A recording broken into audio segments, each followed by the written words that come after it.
Señoras y señores, muy buenas noches, bienvenidos nuevamente a Escribilea, este espacio que les brinda el canal educativo y donde se aborda el arte, la historia y la cultura universales de una manera singular, amena e interesante, donde todos ganamos en conocimiento. Y para que así continúe la historia de nuestro programa, que ya lleva más de 50 años en las pantallas cubanas, contamos con un prestigioso panel de profesores universitarios integrado por el doctor Raúl Lombana, el doctor Félix Julio Alfonso López y el máster en Ciencias Históricas Dagoberto Rodríguez Abrantes. Profesores, muy buenas noches, bienvenidos. Vamos ahora a recordar el momento en que uno de nuestros panelistas realizara la pregunta de participación de la semana anterior y que debieron responder a través de nuestra página de Facebook. Conocerán a la persona ganadora y la respuesta correcta para aquellas personas que aún no poseen este conocimiento irá por mi parte en segundos. ¿Dónde han encontrado los arqueólogos las murallas más antiguas usadas como protección de ciudades y de cuándo data su construcción?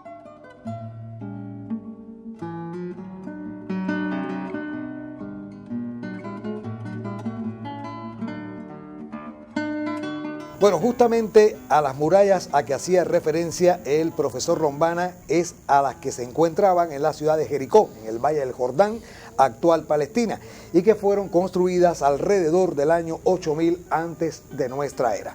Esa era la respuesta correcta. Ahora iniciamos ya nuestros temas fundamentales en Escribilea, indicando que este primer tema tiene información en pantalla previa para los telespectadores y que fue enviado por Ciara Salado Macid, residente en El Vedado, aquí en el municipio Plaza de la Revolución, ciudad de La Habana, y corresponde a la categoría Personaje Célebre. Inicia en esta ocasión la ronda de preguntas el profesor Lombana. Tiene la palabra usted. Buenas noches, amigo mío. Muy buenas noches. Personaje célebre real, Ramón. Real. Un hombre. No es un hombre.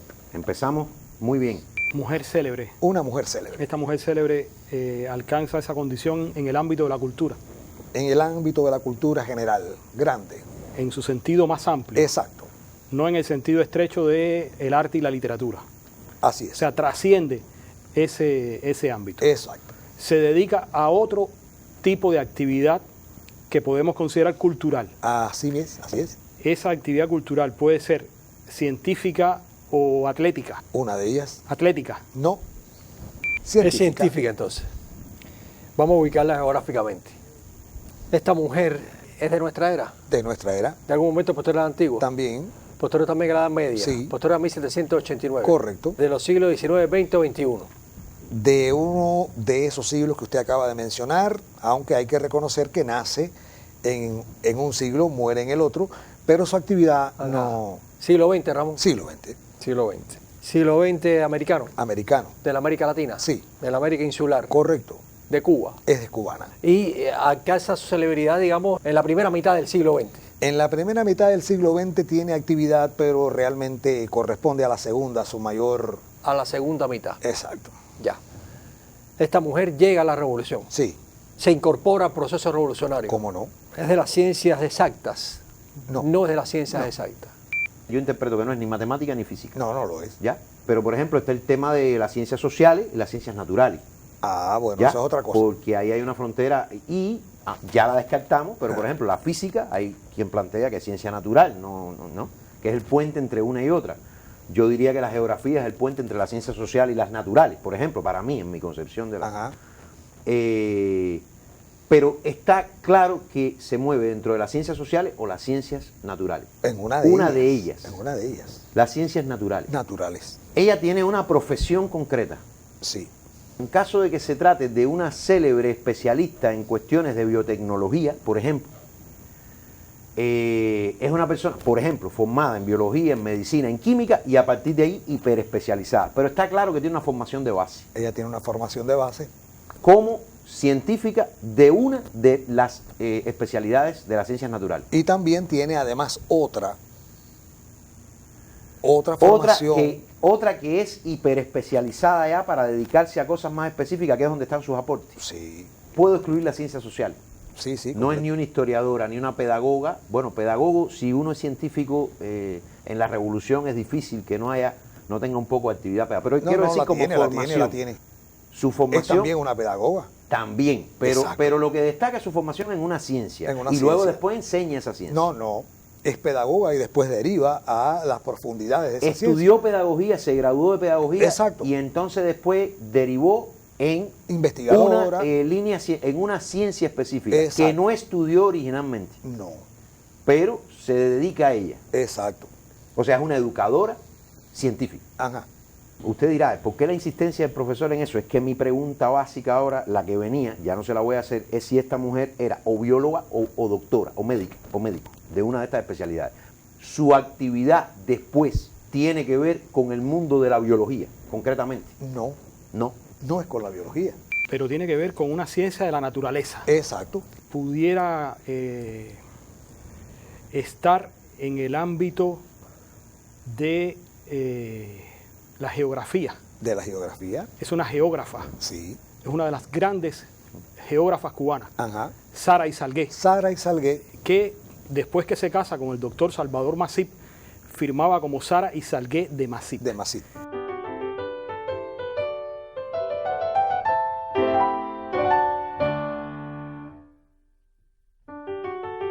Sara y Salvador, yo creo que fue un matrimonio que impulsó enormemente el desarrollo de la ciencia geográfica en Cuba. Y no tanto en el ámbito solamente de la geografía física, sino de la geografía humana, que es donde yo creo que tiene ella también su mayor mérito, incluyendo aspectos como la demografía, son como ciencias auxiliares de esa gran disciplina que es la geografía. Es un matrimonio que además tuvo o cumplió funciones diplomáticas en un momento determinado. Recuerdo que estuvieron en México en el momento en que Lázaro Cárdenas está haciendo la gran transformación de la Revolución Mexicana en el agro de su país. Son autores de varios libros, algunos de ellos son libros de texto, creo todavía, en la carrera de geografía, y pertenecen a una generación que creó después de la Revolución también la carrera de geografía como tal en la Universidad de La Habana, porque antes había geógrafos, pero que no se habían graduado precisamente de esa disciplina. Pienso, por ejemplo, en el caso de Leví Marrero, donde la geografía y la historia estaban íntimamente vinculadas, o el propio caso de Antonio Núñez Jiménez, que viene de una formación más arqueológica. Fueron sus maestros. Que fueron sus maestros también. Entonces yo creo que estamos en presencia de una de las grandes figuras de la ciencia cubana y en particular de la geografía. Me parece que es realmente un homenaje hacia esta doctora que haya salido este tema aquí en Escribe y Lea. Entonces estamos felicitando a nuestro panel, especialmente al doctor Félix Julio, y nosotros vamos de inmediato a una novedad literaria que nos presentará el licenciado Fernando Rodríguez Sosa en su segmento. Cuando haya terminado, entraremos ya en el tema intermedio de Escriba y Lea. Por favor, no lo pierdan.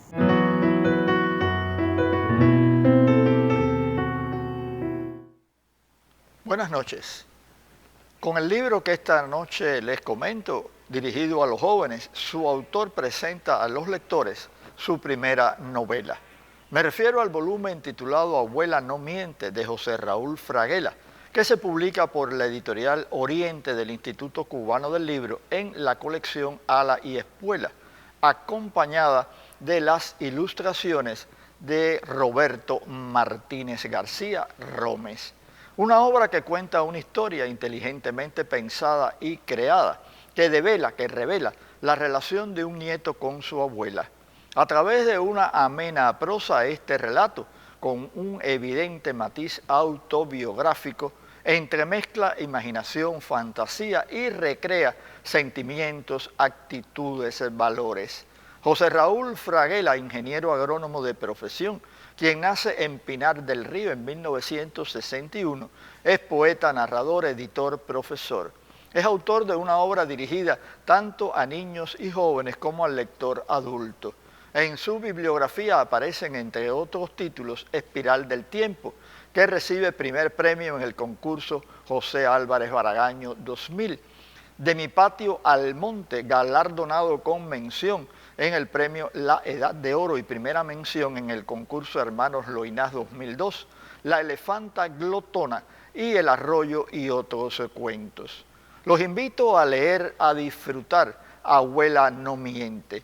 Este libro que no solo es un canto de amor, un hermoso canto de amor a la familia, a la identidad cubana, es también la confirmación del pleno dominio del oficio de narrar de su autor José Raúl Fraguela.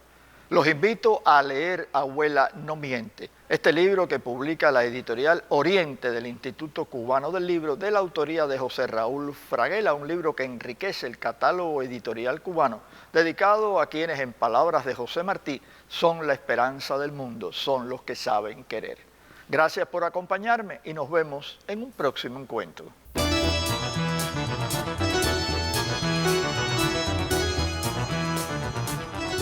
Entramos, mis estimados profesores, en el segundo tema, indicando que no hay información previa para los telespectadores. Esto los coloca en igualdad de condición que nuestro panel.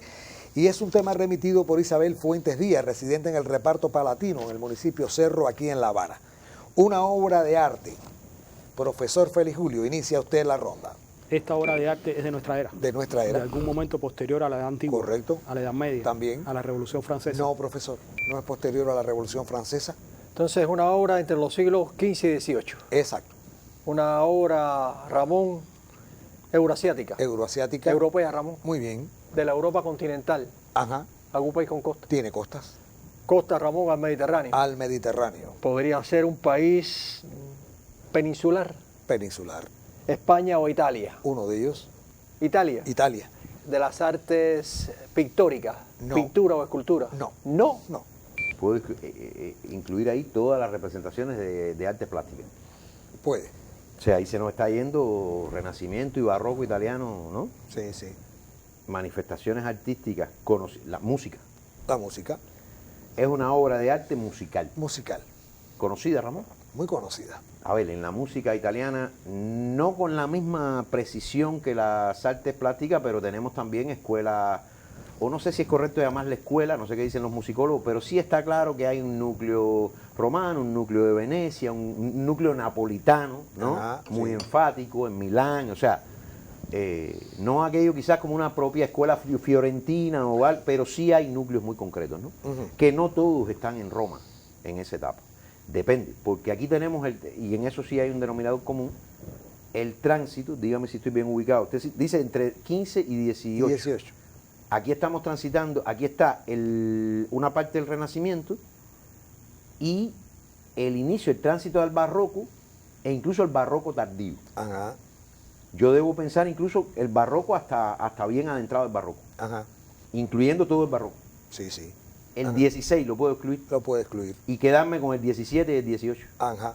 Puedo pensar que es una obra barroca. No es del Renacimiento, es una obra de barroco, barroco incipiente, barroco tardío, pero Ajá. vinculada a la música barroca. Sí, sí, de cierto modo.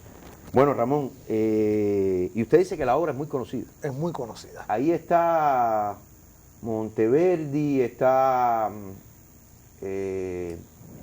Scarlatti, hay varios, pero indudablemente ahí hay un músico que es más importante que todo lo demás, que es Vivaldi. Ajá. Me pregunta si es de Vivaldi. Es una obra de Vivaldi. Es una obra de Vivaldi. Con Vivaldi sí está muy claro que hay una obra que eclipsa a las demás, es más conocida. Lo que pasa es que yo no se la voy a decir porque la tuvimos ya en el programa.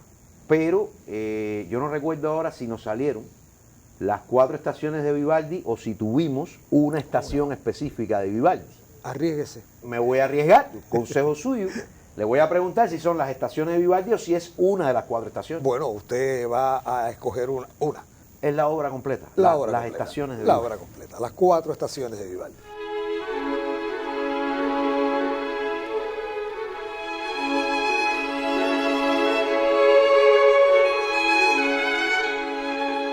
Las 4 estaciones de Vivaldi, que empieza con primavera, verano, otoño e invierno, sobre todo que empieza con las imágenes bellas de la primavera, en el otoño los hombres recogiendo las hojas, en fin. Estas son las imágenes que se expresan, porque además Vivaldi, él mismo las escribe, creo, crea unos sonetos para acompañar a su música, ¿no? Estos son, Ramón, hasta donde recuerdo, son conciertos para instrumentos, sobre todo de violín, creo que es Violín y protagonista. orquestas. Y la orquesta es de instrumentos también de, yo no me acuerdo, pero creo que es también de cuerdas. Tiene cuerdas. Porque Vivaldi tenía un problema. Sobre todo viento también tiene. Tiene viento, Sí. pero Vivaldi tenía un problema que tiene mucho que ver con que él se convierta más en compositor que en intérprete. A la larga, él tenía un problema de asma, lo que hoy conocemos como asma, o vamos a llamarle en la época problema respiratorio, que hacía que tuviera problemas para tocar los instrumentos de viento. No era un problema de conocimiento, era un problema de capacidad pulmonar. Era un buen violinista. Era un tremendo violinista, pero sobre todo porque no pudo tocar instrumentos de viento, que era lo que le gustaba. Pero entonces los instrumentos de viento, vinculados a las cuerdas, en su obra son muy particulares. Y lo llamativo de las estaciones de Vivaldi, Ramón, y le confieso, esto lo supe hace poco, no es algo que tampoco esté súper divulgado. Pero me da mucho la atención que la obra, las 4 estaciones de Vivaldi, a diferencia de lo que yo pensaba, tuvieron un periodo de años inmenso hasta el siglo XX en que fueron redescubiertas. O sea, por el tipo de música que es, cualquiera pensaría, usted le dice Vivaldi, dice, música clásica. No, no, no. Durante los siglos XVIII, XIX fue desconocida, o sea, se difuminó o se obvió, ¿no? Habría que ver la razón histórica, quizás por demasiado cortesana la música y haber desaparecido las estructuras, porque Vivaldi estaba muy vinculado a las estructuras de poder, todos los músicos de esa etapa italianos. Y a la música religiosa. Él es veneciano por demás. Veneciano. ¿No? Y en el 19 se redescubre. Ahora, lo que sí está claro que estamos hablando de, yo creo que es inconfundible, yo creo que puede haber alguien que no sepa mucho de música, que cuando la escuche, quizás no recuerde que es Vivaldi, pero que no recuerde, que no asocie que se llama Las 4 Estaciones. Tiene que ser que no escuche mucha música, ¿no? Entonces estamos felicitando a nuestro panel, especialmente al doctor Lombana, por haber determinado esta incógnita, y vamos ahora a nuestro momento musical. Les dejo entonces con la música y regresaremos para el tercer y último tema de la noche. Espero que usted mantenga la sintonía con el canal educativo. Le agradecemos.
Estamos de regreso para iniciar el tercer y último tema de la noche de Escribe y Lea. En esta ocasión, los telespectadores tendrán en pantalla un detalle informativo que le ayude en su indagación personal.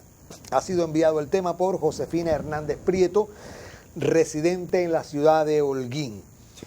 Y su objetivo es que nuestro panel y que también participen, lógicamente, los telespectadores en la búsqueda de un personaje histórico.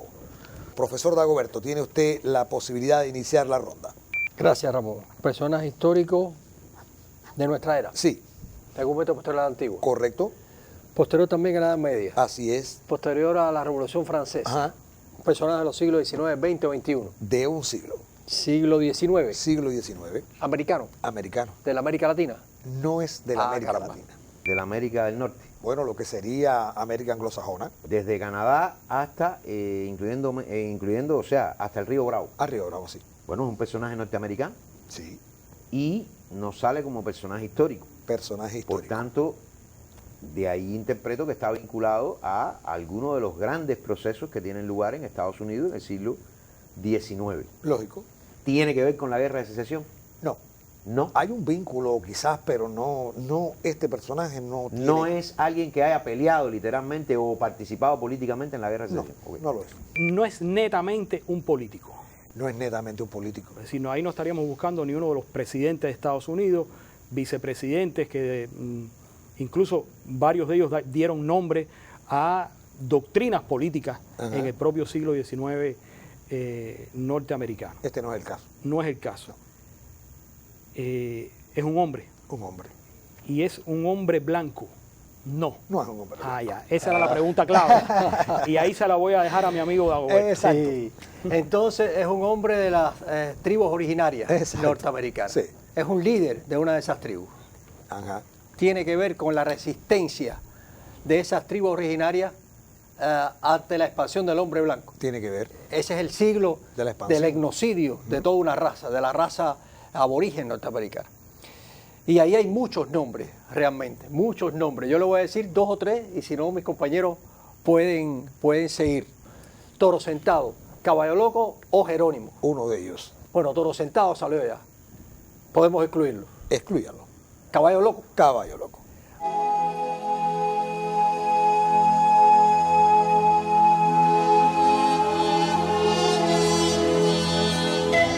Caballo Loco es probablemente, sin demeritar a los otros líderes aborígenes, el hombre que se enfrenta con mayor éxito a esa expansión del hombre blanco hacia el oeste.